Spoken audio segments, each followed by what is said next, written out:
back in the mix is an interesting way of putting it. Iman Shumpert and Tim McMahon are up early with us this morning. Quickly, Iman, because you called for it on SportsCenter last week. When did you know last night that Steph was feeling it?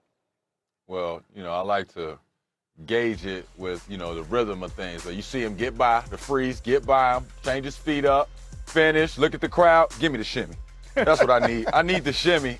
When Steph is playing like that, though, seriously, he rolls with a lot of confidence. That lets me know that he trusts his body. I was definitely skeptical of him coming back, just to give them some good feeling and everything. But when you see him, you want to see him crisp. You want to see him sharp. You don't want to see him out there at any percentage lower than what he feels like is enough to give me that shimmy. So seeing him do that not only made me smile, I know it made the Warriors locker room smile. They got some momentum headed in anywhere if you got that light-skinned man with you. For sure. I mean, the basketball universe is a better place when he's playing with all the joy that he plays with. That said, Tim, we heard Steve Kerr say they are, quote, back in the mix. What exactly does that mean? Like, what are the Warriors as we head towards the play-in next week?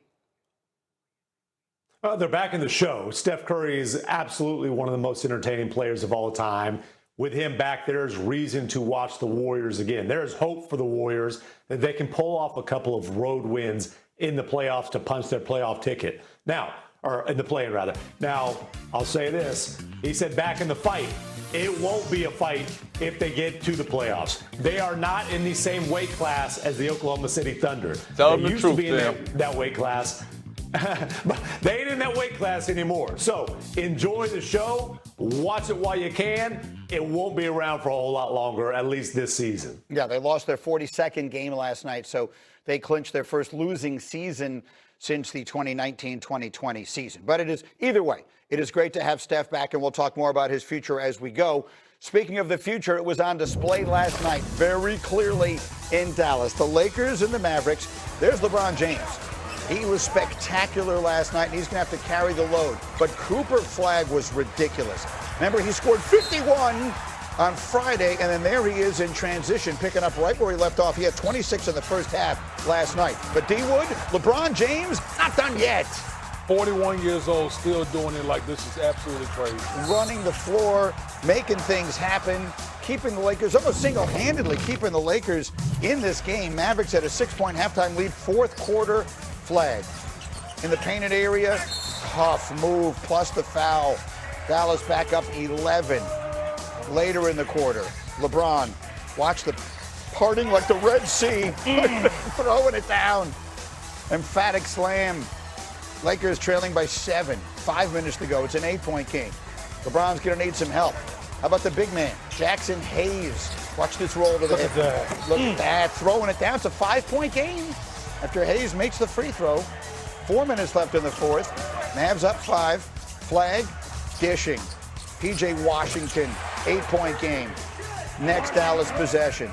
Flag, again, 45 points for Cooper Flag. He becomes, let me say this loudly, the first teenager ever with back-to-back 40-point games in the NBA. Mavericks win it by 6. So that's their side. He was brilliant. For the Lakers, look, LeBron carried the load without his running mates. He had his second career 30-15 game, one of 3 Lakers ever with multiple such games. But the story clearly is the loss this weekend of Luka and of Austin Reeves. Here's what he said about it last night. We knew it was a shot to the heart, obviously, and to the chest and to the mainframe with Luka, understanding that, AR, he's kind of dealing with the pain. We seen OKC, whatever the case may be. And we knew he was going to get an MRI, but I woke up from my nap yesterday and then saw that news. I was like,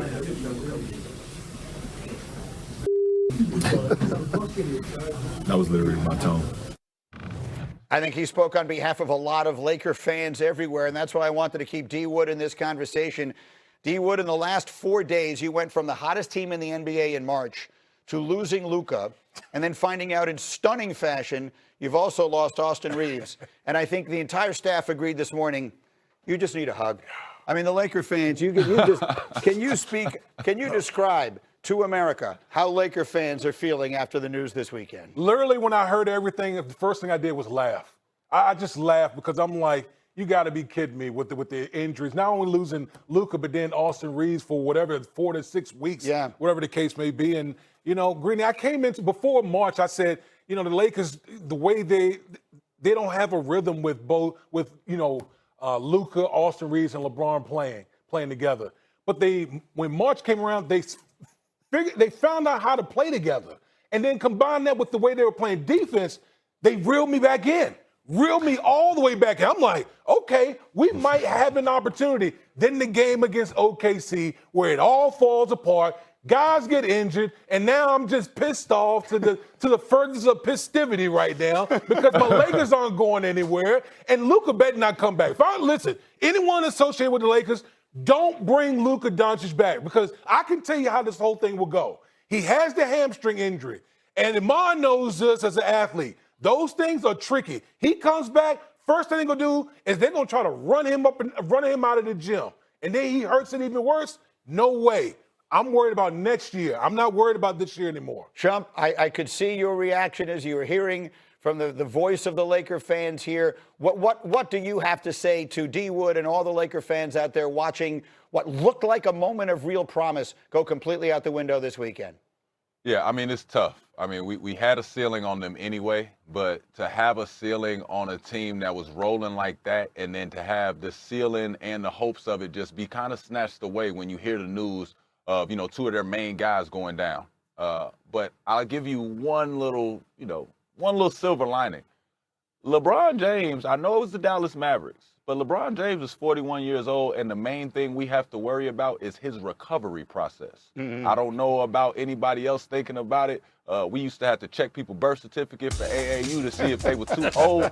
We got to see if LeBron lying about being 41 because I'm telling you now, he was moving around. I understand the difference in the game now with him being older is it's much more efficient the way he moves, but he's still covering ground. He's still getting on the breakaway. He's still doing blow-by dunks. So when I see that, all I know is if I'm in the Lakers locker room, I feel like, hey, man, I don't want to put too much on your shoulders, but I know you could do it if I could get you to a final, into games where we're just dealing with the final possessions. If you have to watch LeBron control the game for 4 minutes at the end of a fourth quarter, I think you can trust and believe that he can get you to the finish line. I just think he has enough. I saw 5 guys in double figures. I know there was a little bit of frustration out there. I know they had some hiccups, but LeBron sort of corralled those guys together. It'll take a couple of games, but don't count them out completely. If LeBron James can get them to the end of a quarter or end of a game, he can win a couple of those games. I was actually really impressed with him. See, Shump, that would be okay with me if this was the Atlanta Hawks. we're the Los Angeles Lakers. It's championship or bust every year. So without a doubt. Like that whole soliloquy was okay, but man, it does nothing for me right now. Hey, this the funny thing though. I was just giving you the silver lining if you're a Laker fan and you want to watch. Even if they had both of them, y'all was going to go home. He's at the edge of festivity here, he said before. Okay, so, Tim, I'm looking at it. The Lakers and Nuggets right now are at a flat-footed tie for the 3 seed. The Lakers have the tiebreaker with 4 games to play. Houston is 1 game back of that. So we'll wait and see where they wind up falling in these standings. And to the point that Shump was just making, I think the hope is that you get into the first round, the games get spread out, you steal 1 or 2 here or there, you get into like a game 6 or 7, and maybe Luka makes it back, whatever it is D. Wood wants to see. Like, what is best case scenario, Tim, at this point for the Lakers? I mean, J.J. Redick before the game last night said the Lakers need to extend their season to give Luka and Austin Reeves a chance to come back. Talking to people, it sounds to me like they feel like they've got to get to the second round, but we'll see. Maybe it's a late first round thing. Luka's flying to Europe for some, special treatment. But the simple fact of the matter is before Luka and Austin Reeves got hurt in Oklahoma City, that game was a reminder. There are levels in the Western Conference. OKC's at a completely different level. San Antonio and Denver are at different levels. Maybe the Lakers can pull off what would be an upset in the first round, but we're not putting Lakers and contender in the same sentence unless they have a heck of a summer, and we're talking about it next season. Yeah, I'm looking. They will either wind up playing the Nuggets, the Rockets, or the T-Wolves in the first round, depending on all of the different factors that will still play themselves out. It's hard to imagine them winning any of those series without Luka Doncic and Austin Reeves. All right, guys, stay where you are.